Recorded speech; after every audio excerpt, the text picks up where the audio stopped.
It is a rainy day and I am making a video about a manga for a change. This is one of the volumes of Hat Atelier. I originally got this idea to make the video because I started reading Hat Atelier, and it occurred to me that with a lot of people really burned out on Harry Potter just because of all the weirdness going on with J.K. Rowling, that this might be a fun series for people who are looking for something that's magic-based but isn't quite as problematic. The interesting thing about Hat Atelier is that it is in a pretty well-established genre of a kind of old-fashioned European style world where magic exists and the main characters are kids who are learning magic and becoming more powerful, and there's also some interesting political stuff going on that the kids become embroiled in. But it also takes on some interesting and actually rather progressive themes as far as who should have power, what should power be used for, and mostly I think it focuses on disability politics, although politics is kind of a cynical way to phrase it. Maybe just disability experience would be a better expression, because there are major characters who deal with some kind of visible or invisible disability, and the story focuses on how these characters fit into the world and methods that the characters use to be able to do the stuff that they want to do. And the story also looks at how prejudices can blind people to others' potential, or even to their own potential, and how often we assume we know what certain people can and cannot do, and that actually prevents us from either seeing what that person actually can do or altering the environment so that this person isn't at such a disadvantage. So if I had to put Hat Atelier into a genre, I would say it is a shonen story that looks like a shoujo, because the style of the art is very pretty. The characters have really big eyes, the style is very flowy, there's a lot of attention given to the clothes that they're wearing and to making these beautiful landscapes. There's a lot of really stylish borders and like beautiful portrait style pages of the characters that are really fun to look at, and which encourage you to kind of pause and dwell on a page, which is very much a mark of the shoujo style. However, I say that this is more strictly a shonen as far as plot, because it is very action-based. There's a lot of the characters being in danger and having to use the magic to get out of that. There's a lot of new conflicts that get introduced, so the story is overall pretty fast-paced. There are a few quieter slice-of-life moments, but overall, you generally see the characters dealing with some kind of problem or working to some goal. The first volume of the manga starts with a pretty big disruption to the status quo, and some of that involves a parent. I'm not going to give too many spoilers, but if you've read one shonen where that happens, it's basically what happens in Hat Atelier. It's like, oh, here we go. Here's our shonen protagonist backstory. Here we go. The protagonist is shunted out of their quiet life into drama and the bigger world and a destiny, and they're gonna have to learn new powers. In addition, there's a lot of wacky villains and slightly wacky mentor characters, which is also part of the shonen genre. There's also a lot of drama. You'll notice that there's a lot of poses where the characters are drawn in such a way to highlight the angst, which also feels very shonen to me. And finally, there are some heel turns that the characters go through. Again, I'm not going to be too specific in which characters turn out to be heels, but some of the way one particular heel turn was written was just like, everything about the angles right down to the character expressions, is incredibly shonen to me. And finally, we do have a main character who is something of a chosen one, and that's also pretty shonen. The magic system in Witch Hat Atelier is really fun and really engaging. I appreciate it a lot. And the interesting part for me is that it does a lot of the things I normally dislike, but I don't dislike it here because I feel like it's very well thought out and it's very purposeful. The magic in Witch Hat Atelier is done by drawing. If you use a certain kind of ink and you use these basic symbols inside of a circle, then you can make spells to do things that will help you out in your daily life, like making a spell to create water or making a spell to make a little fireball that will cook your dinner, that kind of thing. It's a little bit cliche for a manga artist to make the magic system drawing based. It's just like a writer making a magic system that's word based. But in a weird way, I feel like it's more like programming, because once you create a seal going down to these very basic strokes of a pen, these very basic shapes, and it works, then you can give that method to anyone else. Anyone else can draw exactly the same seal and get the same result. Like if you make your little lamp seal, then you can say, hey, this is how you make a lamp seal. You do this and then this and this and this, and you put it all together, and there you go.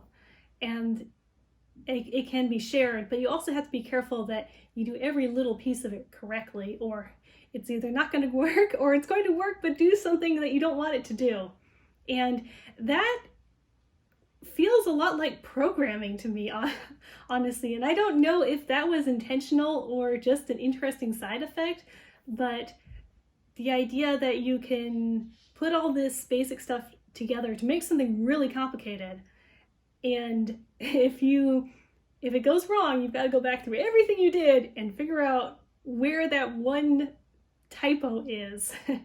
And the idea that once you complete it, you can activate it anytime you like, just like you can run a program anytime you like, and you can give it to someone else and they can make it too. So this is definitely a hard magic system where there isn't a whole lot of mystery. They tell you right off the bat, here's how it all works. But I like that because it's just really fun to see the little seals that they make, and it's fun to see how beautiful the designs are and to learn with the characters and be able to see based on what we've noticed before, like, oh, like I remember that symbol, that was also in that one. And that's one thing that I didn't like about Harry Potter. The magic system was very vague. You basically just had to have some latent magical ability and learn basic commands. And other than that, there wasn't a lot of you being with the kids in their classes, learning the basics and then learning how to put those basics together. In a way, that was much more of a soft magic system. In Witch Hat Atelier, we even see the kids making their own spells according to the values that are important to them. I don't think we ever saw the kids from Harry Potter actually invent something because they believed in it. Usually I do like soft magic systems because it's magic. If it was logical, it wouldn't be magic. You're not supposed to know too much about it. But I feel like even though in Witch Hat Atelier I know so much about how the magic works, it still has that enthusiasm and that mystery to it, where for the main character, she's always really excited when she sees magic and she sees like the different things that it can do, and she's just so charmed by that.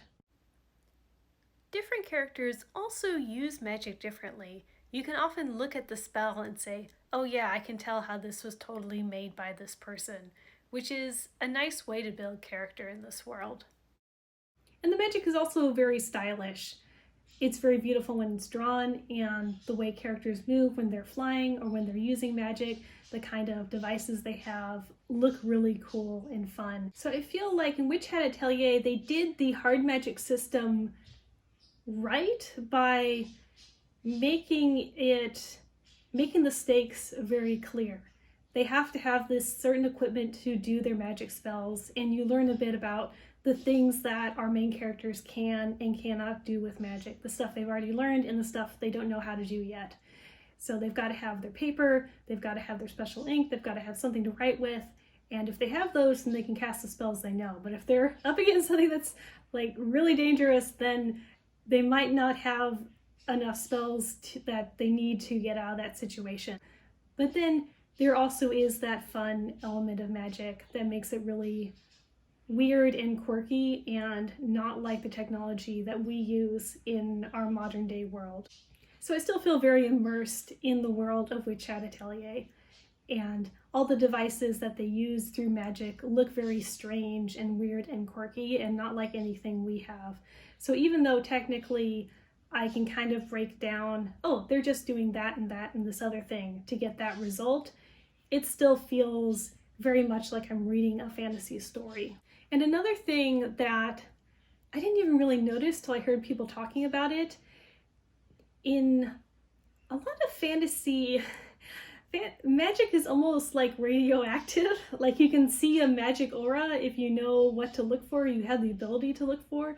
So you can know something's magic or not right off the bat just by like, aha, it has a purple ooze around it. Therefore, magic. Purple is a magic color. I can just tell. But in this world, that's not really what's going on. You know magic if you know the correct symbols to look for. And if you find a weird object and you want to know whether it's magic or not, you just kind of have to break it down and be like, well, does it have a seal on it or not? Is it doing something that this object should not be able to do? And even if you decide, yes, this is definitely magic, you don't necessarily know what exactly has gone into it until you really start analyzing it. And that sometimes is a problem for the characters because they encounter weird dark magic and they're like, I have no idea how that did that. I actually realize now that just being able to see magic like a sixth sense is kind of lazy narratively. And I kind of like this better where it's more like an episode of House where it's not like he can look at lupus and say, yep, that's lupus. It's more like he has to diagnose all the different symptoms and then like have some kind of test where lupus will react a certain way and everything else will react a different way to be able to tell that it's lupus. And this is kind of how they do the magic in this world. It's more about analyzing what you're seeing and knowing the different types of magic and ruling out different possibilities, rather than just being able to look at something and say like, yep, I can tell it's magic because vibes. Another reason I think that this is a fun series and a rather unusual series for anime and manga is the variety of character designs. It's true, most of our main characters are pretty typical for manga style. They're mostly light-skinned, mostly young, mostly attractive. But once you get into the side characters and the background characters, you see a lot of very distinct character designs. You see Black people, such as one witch who's named Elira and has a pretty big part in the story. And they're not drawn in a caricature way. You can tell that they're Black based on their facial features and their skin tone, but they just look like normal people, just like all the other people in this world. So I think if you are a Black person reading this, hopefully it's something where you can say, oh look, there is a character who looks kind of like me and is also cool. And you also see old people, which often you don't see that much in anime and manga, both male and female characters. You see a couple fat people just going around living their best lives. And of course, you see disabled people. You see people using mobility aids and other stuff like that. And there's also this one really tall butch woman who I don't think shows up more than twice, but she's kind of awesome, and I hope she's going to show up again because I really like her. And finally, I want to talk about magic as technology. I don't usually like magic as technology because what I mean by that is just we want our characters to have the same technology we do because that makes it easy, so we'll just invent some magic to give them the equivalent of cell phones, refrigerators, washers, dryers, everything we have in our modern world. And it's kind of a lack of imagination that way because they're not building an entirely different world, they're just kind of rebuilding ours and calling it magic. But this story in Hat Atelier does magic as technology a really fun way, which is by having the kind of questions our magic user characters ask be questions that people should be asking about technology. Like, who should have it? What's good stuff to do with it? And what's bad stuff to do with it? Our most likable characters have this conviction that magic should be used to change the world for the better, to solve problems, and also just to help people have fun. We see the characters innovate. They learn very basic things, and then they ask, what if I put them together this way? What would happen? Can I solve this problem? And that's the kind of innovation that we use with technology. We see characters thinking through problems and repurposing what they've learned.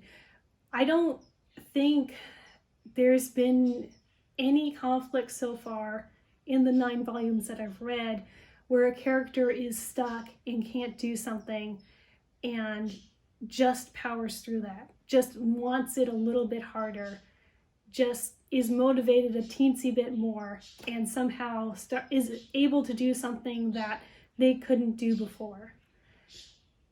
Which is something I absolutely loathe because, you know, like if you mess something up, like one of the worst things you can hear is, I guess you just didn't want it hard enough. Oh, you failed that test. I guess you just got to go back and work even harder. You couldn't jump across that distance. I guess you just got to push your body harder. It just makes every single problem a failure of willpower, and it makes every time someone fails or something bad happens to them, their fault. Instead, every time we see a character hit a wall and they eventually get over that wall and succeed, it's because they've thought through the problem a new way and done something to accommodate their disability. For example, we have one character who can only see in grayscale. I don't think that's quite colorblind because colorblind people can see certain colors, they just can't distinguish certain colors. It's not quite that they're seeing only gray. But I find it kind of interesting that we have a manga character who sees in grayscale because as the reader, this is black and white to me. Like, I am seeing this all in black and white. He doesn't suddenly start seeing in color at any point by staring harder, but with the help of his friend, he helps develop a spell that will let him see ingredients in the powders and liquids he works with.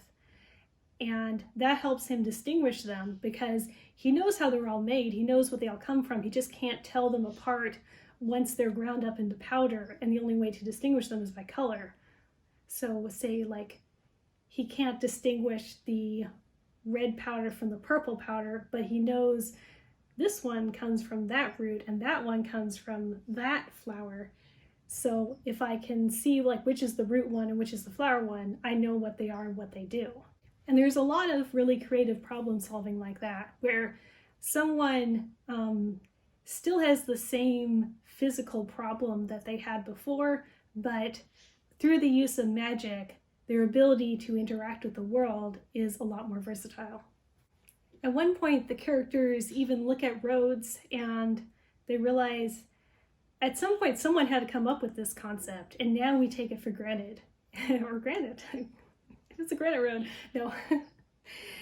But this is not magic in this world, but it was someone looking at the landscape and saying, hey, what if we took this rough terrain that only especially fit people can walk across, and we made sections that anyone can walk across or pull a cart across, and we actually help people get from one place to another. That was someone looking at the environment, seeing that some people can navigate it, some people can't, and then deciding, well, let's change the environment a little bit. Let's see what we can do. That is an inspiring thought.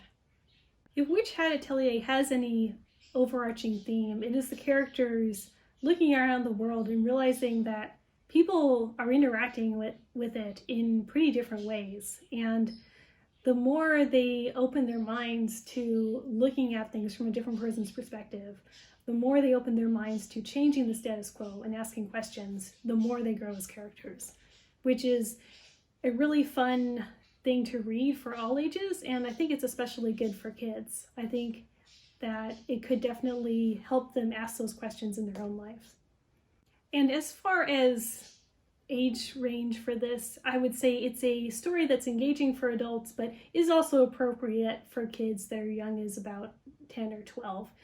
There's nothing particularly graphic or shocking about the content, even though it does go into some heavier themes, and obviously the characters are often in danger. I think that the disability themes are nuanced enough that it's fun for an adult to read, but also straightforward enough that it is accessible for kid readers as well. So anyway, that is why I like Which Hat Atelier and why I recommend it if you're into manga or you're looking to get into manga. I bought the first volume on my Kindle. It wasn't that expensive, and I got the rest from my library, and I didn't have to wait too long for them either. So if you don't want to pay money for it, you don't have to pay to be able to read it. Thanks for watching my video. Bye!